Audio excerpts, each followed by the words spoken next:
She sat there in silence, her trembling hands resting on the edge of the table, the faint hum of the cafe around her like a cruel echo of normal life.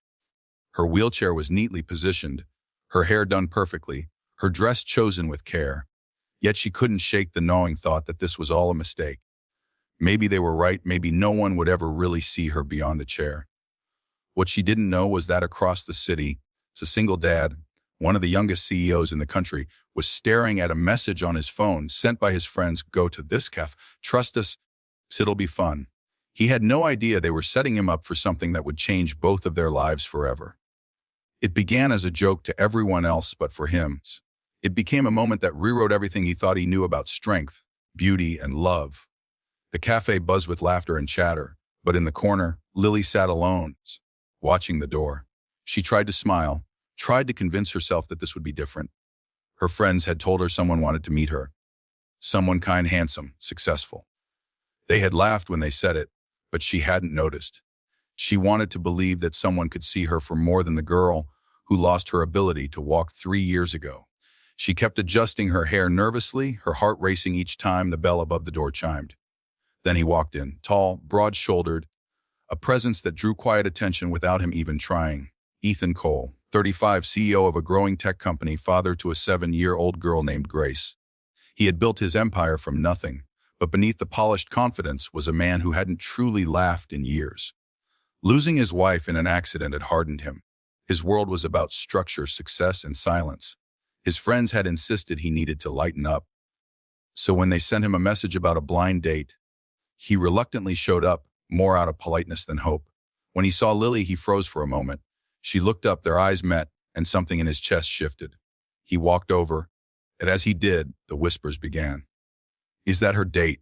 They actually got him to do it. Poor guy, wait till he finds out. He heard it all.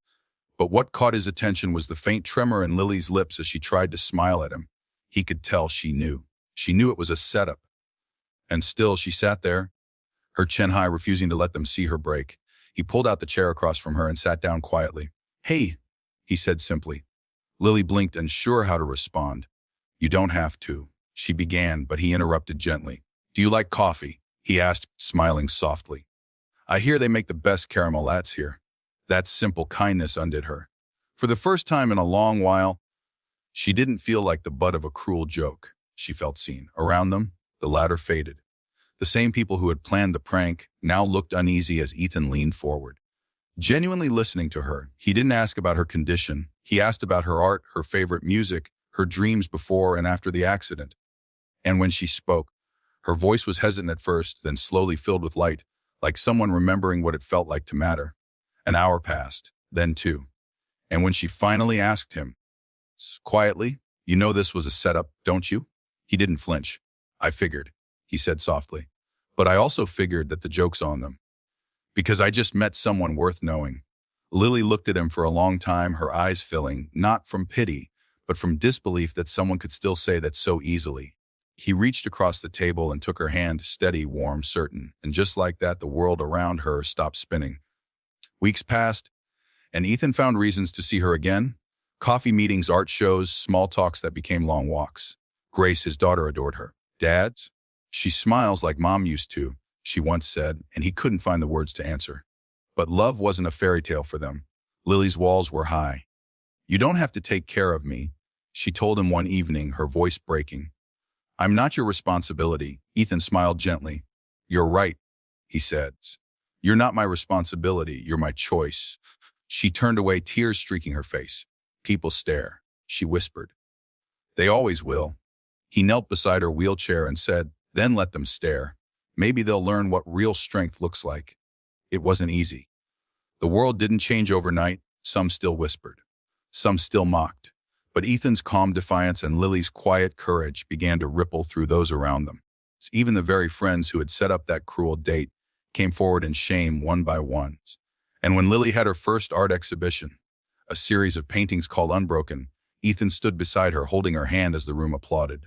Reporters came, cameras flashed, and when one of them asked, how did this all begin? Ethan smiled and said, it began as someone's joke. But life has a way of turning pain into poetry, doesn't it?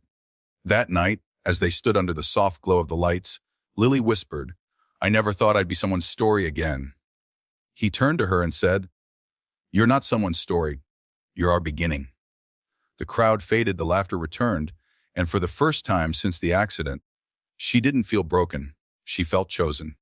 And somewhere in the corner of that cafe where it all started, the world that once laughed learned something new sometimes. The cruelest joke becomes the most beautiful truth when kindness steps in. He didn't just take her hand that day. He gave her back the part of herself she thought she'd lost forever.